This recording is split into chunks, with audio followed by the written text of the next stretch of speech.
Hi, I'm Rob. Welcome to my YouTube channel called Rob Rocking. In my YouTube channel, I'll be explaining to you my favourite hobby. My favourite hobby is lapidary. Lapidary is the art of taking rough stones and polishing them and cutting them and turning them into shiny stones which can be used for display purposes or jewellery. Lapidary, like all hobbies, has a whole range of different parts to it, but generally the main bit is cutting and polishing stones.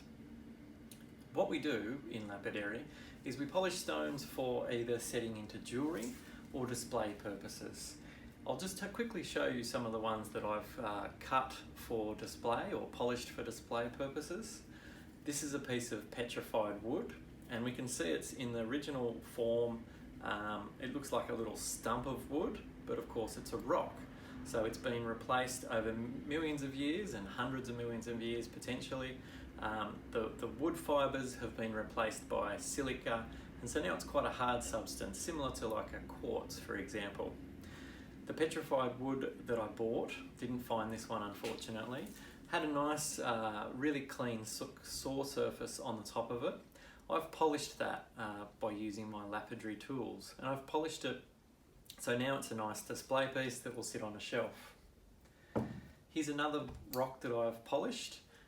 It's an agate. Unfortunately I didn't find it, but it's from a famous location in Queensland called Agate Creek. It's a bit of an ugly duckling on the outside, but on the inside it's got a really nice surface, and the material is a really unique combination of pink and purple amethyst, dark blackish smoky quartz, white quartz, and then around the outside is a really nice green and yellow banded agate or chalcedony.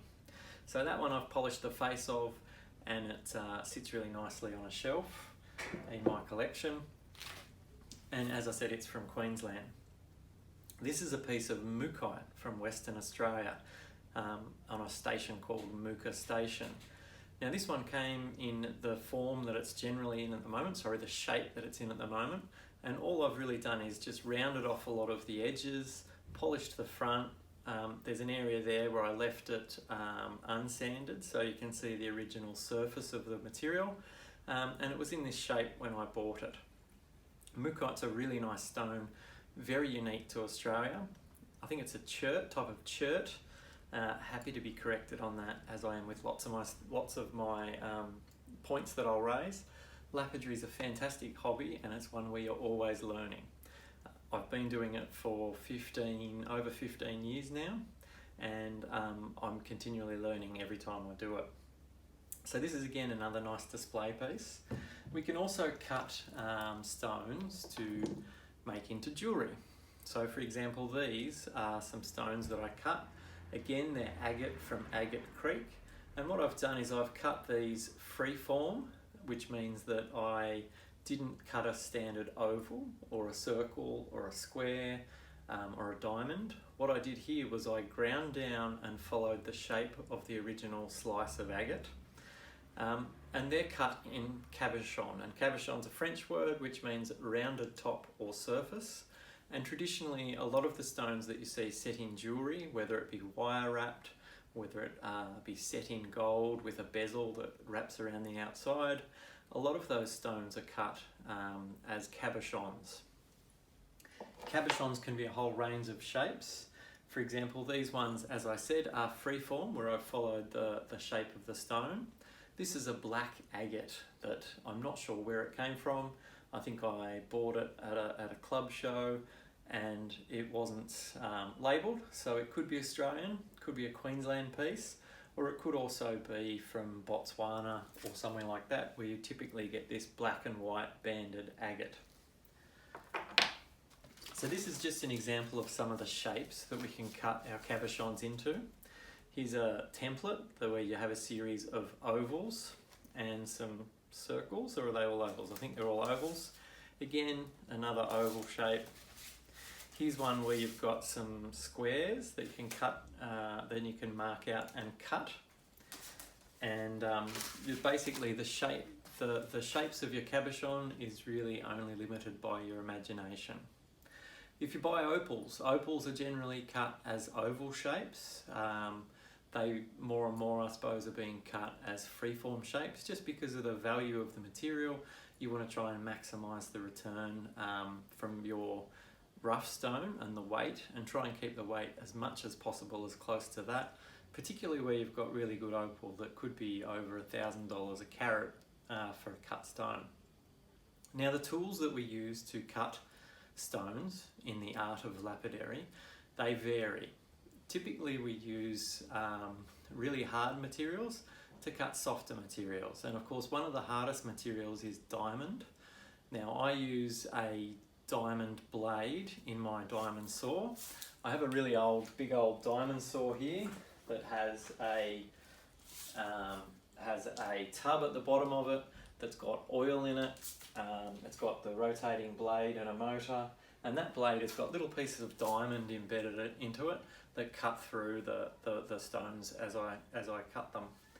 That one's fairly blunt at the moment, so I probably need to replace my blade.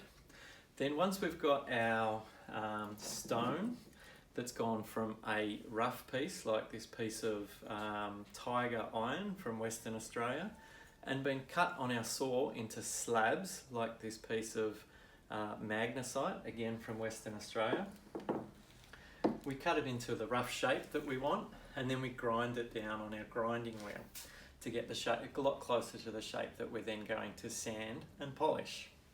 So this is a grinder back here, and it's got two wheels, and it's got a drip tank. The drip tank is really important because when you cut stones, you should always make sure that you're cutting with water or oil in the case of my saw. The reason we do that is the dust that is created as we cut, grind and sand the stones is really dangerous. So if you inhale that, you can get quite sick. There's a disease called silicosis. You really want to try and avoid that if you can. Obviously, you should also be wearing other safety gear such as goggles. I use my glasses, they're quite good safety gear. The earplugs, ear muffs, that sort of thing as well. So this is one of the wheels that I have on my grinder. It's a plastic wheel with steel on the outside, and then embedded in the steel is lots of diamond. This is a really coarse wheel which would really grind away a lot of material quite quickly. And that's a hard diamond wheel. So the hard diamond wheel is for shaping. Then once we've gone through the hard diamond wheel process and ground down roughly to the shape we want, we've started to round off some of the edges so that we get that curved surface, and we've glued our stick to with wax to a stick called a dop stick. Where we then go is onto a sanding machine. This is a sanding machine that I built. I saw a steel air conditioning unit on the side of the road in a rubbish pile. I picked that up, I cut it all up to make these guards, and then there's a arbor or shaft that was a purchased one, so it was a specialised made lapidary shaft. I mounted a motor onto the back of it with a belt, put it onto a base, made some little splash guards, put in a water system and a drip system with a tank, again, so that when we're cutting, we're always cutting wet to suppress that dust. And then that dust then comes down into the base of the tray, and I have ultimately you let that run into a bucket, put it on the garden or wherever you put it after that. So on here I have some rough wheels, so a 280 wheel, and then we progress through and we get progressively finer and finer and finer as we're cutting our stones to when we polish our stones. So these have got foam backing, these wheels, and then they've got a belt with the diamond grit on it that corresponds to the roughness of the disc that we're using. So this is a Nova wheel. Novas are sort of the bee's knees of these soft, flexible wheels. And the soft flexible wheels are fantastic because you're cutting a stone and you push into it, the actual cutting surface wraps around the stone, and that helps you take away a lot of the sharper edges and get to your smooth surface a lot quicker as you go through it. So we've just quickly gone through a little bit of an introduction there on what lapidary is, generally how we do it.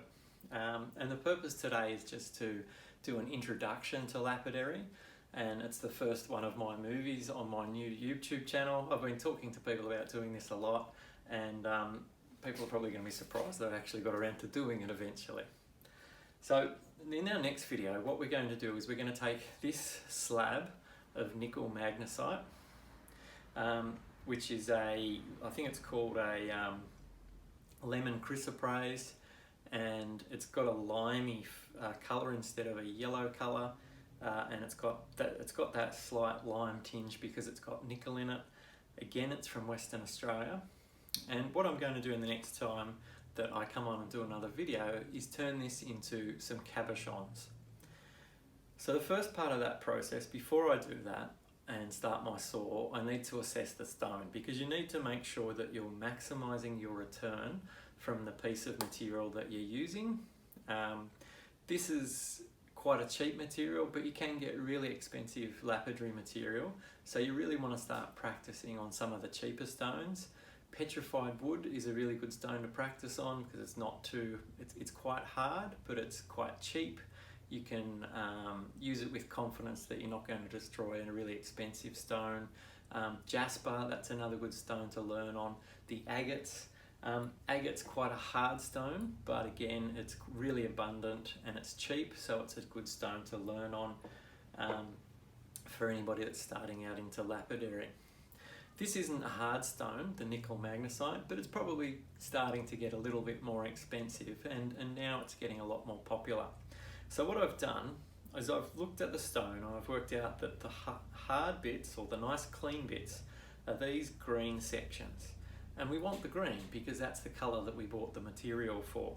So I've worked out that there's smaller areas on the top than there is on the bottom, and that sort of says to me that within the slab the material dips a bit. So what I'm going to do is I'm going to use that dip to my advantage and try and get the stone to then curve to follow that dip so that we can maximise the value of our material.